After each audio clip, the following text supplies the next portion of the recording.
Sa gitna ng maingay na bulungan at mataas na expectation, isang bagong kabanata ang sumibol sa karera ni Russell Westbrook. Hindi na siya sa asul at ginto ng Los Angeles Lakers, bagkus ay sa matingkad na lila at ginto ng Denver Nuggets, siya ngayon naglalaro. Isang paglipat na puno ng pag-asa at hamon.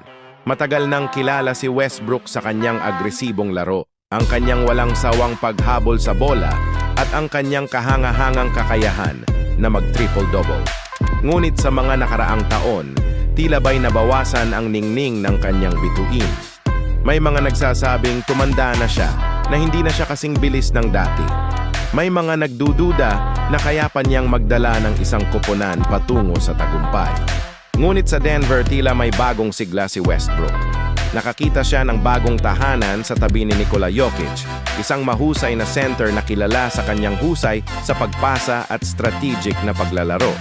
Ang kanilang kombinasyon ay isang kapanapanabik na tanawin, isang pagsasama ng dalawang magkakaibang estilo ng paglalaro na nagtutulungan upang lumikha ng isang makapangyarihang puwersa sa korte. Hindi madali ang pag-aayos sa bagong koponan. Kailangan niyang matutunan ang bagong sistema ng paglalaro, ang bagong mga taktika at ang bagong mga kasamahan. Kailangan niyang ipakita na kaya pa niyang maging isang mahalagang bahagi ng isang nagnanais na manalo. Ang istorya ni Westbrook sa Denver ay hindi pa tapos. Ito ay isang istorya na puno pa ng mga sorpresa, mga pagsubok at mga tagumpay. Ito ay isang istorya na nagpapakita na kahit na may mga pagdududa, kahit na may mga pagsubok, ang pagsisikap at determinasyon ay maaaring magdala ng tagumpay.